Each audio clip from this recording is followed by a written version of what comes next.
What does Passover and art have in common? Let's find out. Haggadahs. This is how we do it.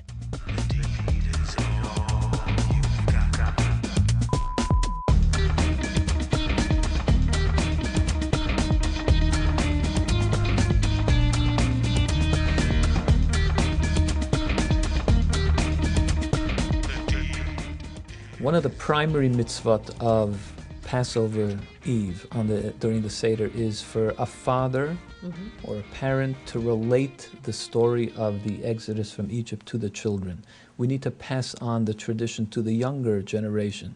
So the Torah does command us to, in fact, the Torah commands us 4 times that we should relate this story to our children. We're sitting here with Dr. Mo Blackman, and we're going to talk Haggadahs. So tell me, Doctor, how long have you been collecting Haggadahs for? I have been collecting Haggadahs for approximately 30 years. So most of your adult life. All of my adult life.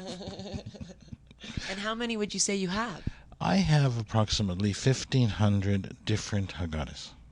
The surprising thing is that there have been something of the order of 8,000 different editions of the Haggadah been printed.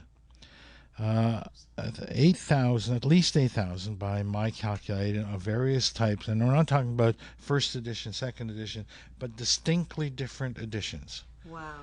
And it's probably, I haven't heard anybody tell me differently, it's probably the second most important or common book published.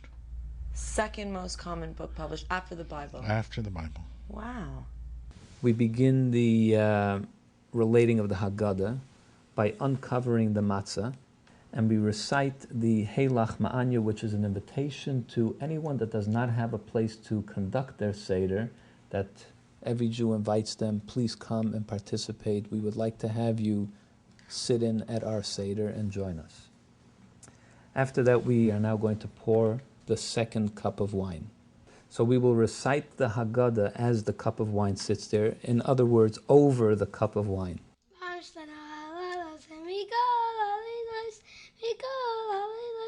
The next section in the Haggadah is the 4 questions that the son and the daughter ask of their parents. The second question is, on all the other nights we eat chametz or matzah, on this night only matzah. The Chabad custom is that everyone at the Seder recites the 4 questions as well, because ultimately we are asking God these questions.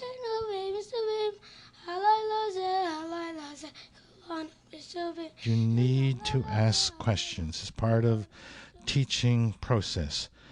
What's in some ways more important than the answer is the question. A good question generates a lot of discussion, or can generate a lot of discussion, and it's this discussion that allows you to experience, to understand some of the things that happened to our ancestors when they were in Mitzrayim.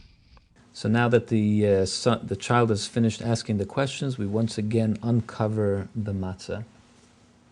And we begin by the recitation of the story. We were once slaves to Pharaoh in Egypt, Avadim Hayinu, and God took us out of there with great miracles. And had He not taken us out at that time, we would still be slaves in Egypt till today.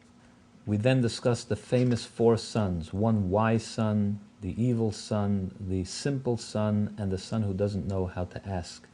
And then we begin to recite the 10 different plagues that came upon the Egyptians, the blood, frogs, lice, wild beasts, pestilence, and so on.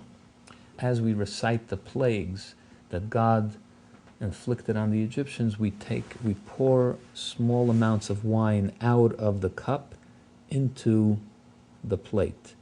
So we say dam, we pour a little bit out, tzvardeya, kinim, orov, dever, shchin, Barad, Arbe, Choshech, Makas Bechoros. We continue with the Dayenu song. Dayenu means it would have been enough. Even that would have been enough. And we go through 15 different things that God did for us. And had He done only one of these, it would have been enough for us. We now continue with what Rabbi Gamliel said, that anyone who does not mention these 3 things at the Passover Seder has not fulfilled the mitzvah of recitation of the Haggadah. The reason that in the time of the temple they used to bring a Passover offering is because God passed over the homes of the Jewish people as he was killing the Egyptian firstborn, and therefore the name of the holiday is Passover, to commemorate that God passed over the Jewish homes. We then hold the matzah, as we say. This matzah that we eat, why do we eat matzah? This is because as the Jews were leaving Egypt, they had to rush out of Egypt, and so the dough which they had prepared to bake into bread did not have time to rise, and they had to eat it, bake it as matzah. We then hold the bitter herbs, as we say. Why do we eat bitter herbs on this night? Because the Egyptians embittered the lives of our forefathers when they were slaves in Egypt. Every generation, every Jew has to see themselves, should see themselves as if they themselves went out of Egypt. It's not something that happened thousands of years ago, but it's something that we ourselves experience all the time. We ourselves would have been slaves there. We ourselves have difficulties in our days, and God redeems us from all of our troubles as well. So what happened when Jews were in the Holocaust and they weren't allowed to have Haggadahs? How were they able to? Well, the Jews have tried very hard to celebrate Pesach. Pesach is the festival of freedom, and celebration of the festival of freedom is important to Jews wherever they are. From even secular Jews like to celebrate Pesach because of the meaning of Pesach. Again, we hold the cup as we recite the final blessing. Blessed are you, Lord our God, King of the universe, who has redeemed us and redeemed our fathers from Egypt and enabled us to attain this night to eat matzah and maror. So too, Lord our God and God of our fathers, enable us to attain other holidays and so on. And we finish with, blessed are you, God, who redeemed Israel. And at this point, as we have finished reciting the Haggadah, we take the second cup of wine. And again, as I said before, in a reclining position, we make a bracha hagafen, and we drink the second cup. Baruch atah Adonai Eloheinu melech haolam, barei pri hagafen. This is a particularly interesting Haggadah. There's a town, or a camp actually, in the south of France where Jews were interred. It was a work camp run by the Nazis. It wasn't a concentration camp. But one of the during Pesach one year, the Jews in this camp decided that they wanted to celebrate Pesach.